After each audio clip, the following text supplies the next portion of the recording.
प्यार भरा राधे राधे। इस वीडियो में हम चर्चा करेंगे फागुन मास की कृष्ण पक्ष की एकादशी के विषय में।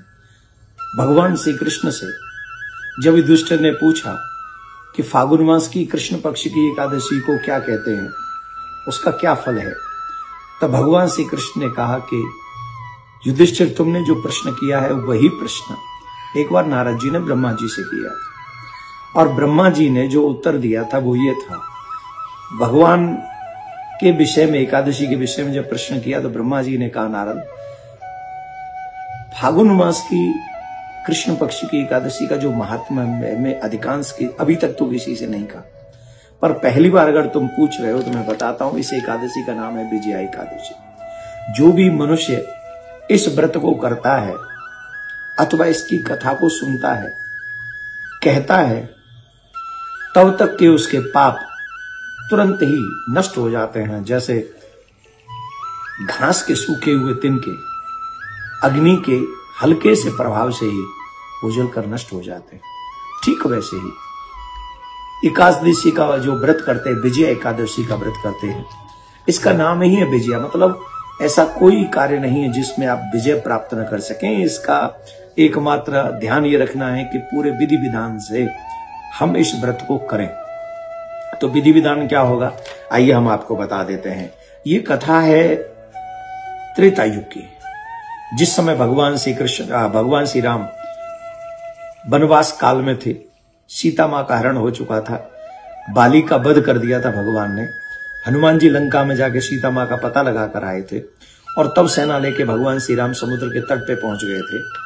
तो अचानक से भगवान श्री राम लक्ष्मण से पूछा, लक्ष्मण, इतना विशाल का ये समुद्र है, इसमें अनेक अनेक भयानक भयानक जीव जंतु हैं, हमारे पास वानरी सेना है, हम इसे लेकर लंका में कैसे पहुंचे, समुद्र पार कैसे करें। तब लक्ष्मण जी ने कहा, प्रभु, आप तो ऐसे एक साधारण मानव की तरह पूछ रहे हैं, आप क्या नहीं कर सकते। रामायण में आता है कि एक बाण आपका समुद्र सोख सकता है, फिर आपके लिए कौन सी बड़ी बात है। परंतु आप मानव लीला करना चाहते हैं, इसलिए हे प्रभु, यहाँ पर एक साथ पास में एक संत रहते हैं, और वो संत वो कई ब्रह्मा देख चुके हैं, वो अवश्य कोई उपाय बताएंगे। तो भगवान श्री राम ने जाके उन संत को प्रणाम किया। संत ने भगवान श्री राम को देखा तो मन ही मन उन्होंने भी प्रणाम किया। वो समझ गए साक्षात ब्रह्म है और ये मानव लीला कर रहे हैं।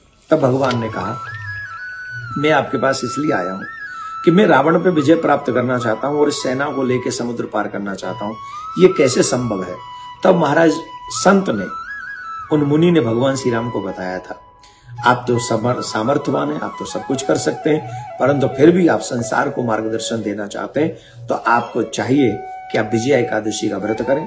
और विजया एकादशी का जो विधान है वो इस प्रकार है, आप भी व्रत करें और आपके सारे सेनापति इस व्रत को करें, निश्चित रावण पे विजय आपकी होगी, इसमें कोई संशय नहीं, आप विजय प्राप्त करेंगे। लेकिन इस व्रत को 10वीं की रात्रि से ही प्रारंभ करना चाहिए। 10वीं की रात्रि में ही एक चांदी का, सोने का, ताम्र का, मिट्टी का एक कलश लेना चाहिए, और उसमें नीचे 7 अनाज, मतलब 7 प्रकार के अनाज होने चाहिए, ऊपर पल्लव होने चाहिए, ऊपर उसके ऊपर जौ होने चाहिए। इस तरीके से वो वेदिका पे उसको विराजमान कर देना चाहिए।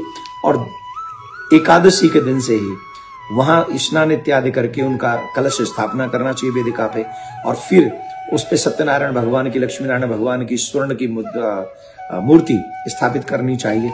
ज्यादा से ज्यादा समय उसी कलश के सामने विराजमान होकर भजन करना चाहिए, पूजा पाठ करना चाहिए, व्रत करना चाहिए, और रात्रि में उसी के सामने बैठकर जागरण करना चाहिए।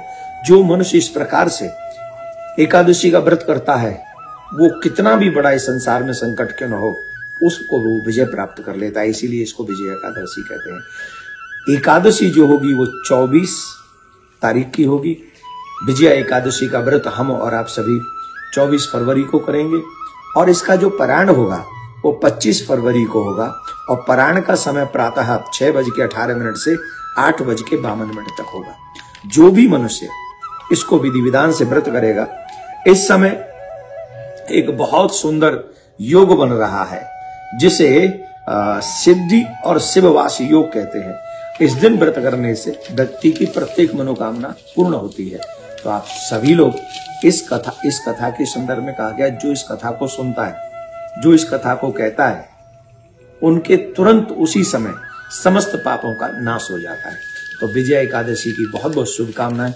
भगवान प्रियाकांत कृपा करें, आपके घर में मंगल हो, प्रसन्नता हो, तरक्की हो, आनंद हो, यश की वृद्धि हो, संस्कारों की वृद्धि हो। आप सबके लिए मंगल कामना करते हुए राधे राधे।